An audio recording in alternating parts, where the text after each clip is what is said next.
Don't touch any of that stuff. Got it. This is all you can touch, the zoom. Don't worry, he's not the engineer. Okay. Anymore. Anymore. This is Clark Kent from the Daily Planet in association with the Predatory Lending Network.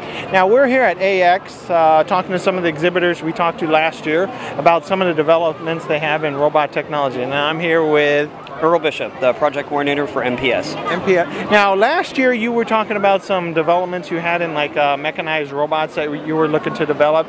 What has changed in the last year since we saw you last?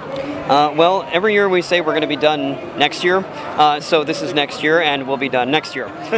So nothing much has changed on that front. Let's see, we have the rest of our hydraulics installed on our second model, and we also have the rest of our gear down system being completed. Part of that we brought with us, which is a very large gear behind us here. Okay. Do you want to show and explain some of it?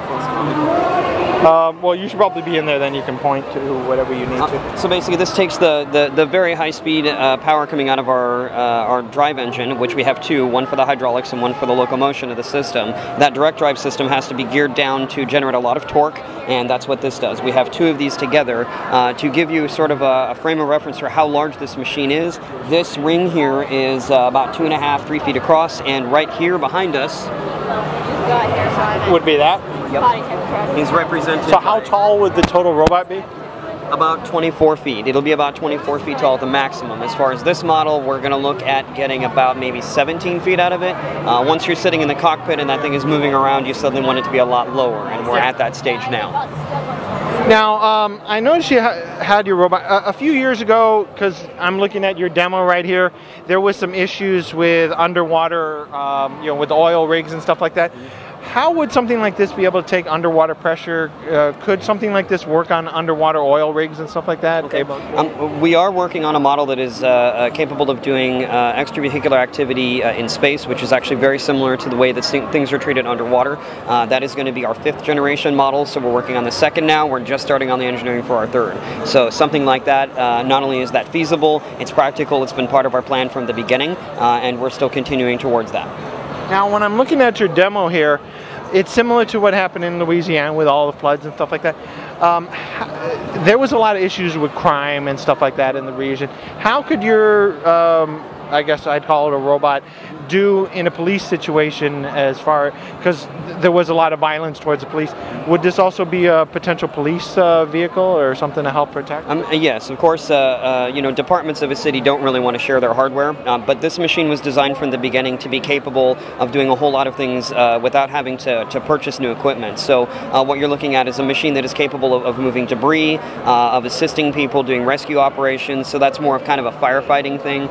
The same vehicle can be used in policing operations, for civilian crowd control, things like that. You also have the ability for those machines, once things have calmed down, to assist in rebuilding. So this same machine can be used for several different processes. That assists logistics a lot. You only have to bring one set of machines into an area that's having a difficulty instead of several. Now, one issue that a lot of machines, walking machines, especially two-legged ones, is they're quite easy to tip over. What kind of so they go with four-legged machines, and I notice all your demos are two-legged. Do you have some way to, what happens if these things fell over? Well, we have very big feet. That helps keep us stable. The idea behind this is that, of course, it's the very first thing you run into with any walking system is the balance system.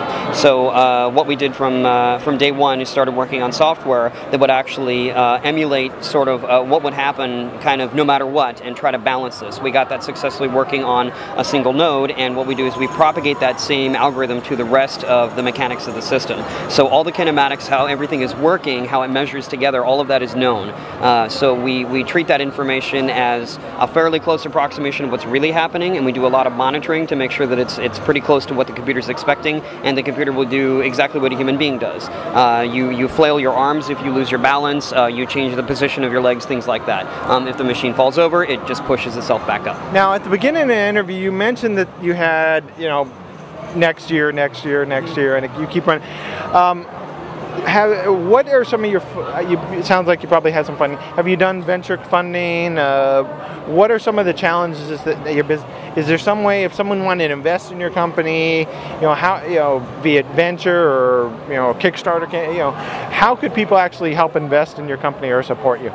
Okay, well, we're kind of officially spinning down briefly into a hobby project whilst we get everything reorganized and we get the second model finished. As far as a business venture, we have spoken to venture capitalists before. We just haven't come to terms on something that we were comfortable with. Honestly, the biggest thing, if people are crazy about giant robots and they really like what we're doing, is tell everyone you know. We really appreciate that, getting the word out. We do have people that assist us on different things, especially some of the more complicated engineering stuff. Obviously, we don't have the budget to finance a huge building full of many staff available to do all the engineering work. So we have people that volunteer, and that is something that we sort of loosely press as well. Okay. In closing, is there any last-minute things you'd like to say to the folks throughout the galaxy? Oh, wow. Okay. I guess, this has been a long-term project for us. This is our 13th Anime Expo, and we're still working on our second model. So if you have a dream, no matter how crazy it is, you should pursue it. That's the one way to be happy in life. So in closing, this is Clark Kent from the Daily Planet for the Predatory Lender, signing out. Okay.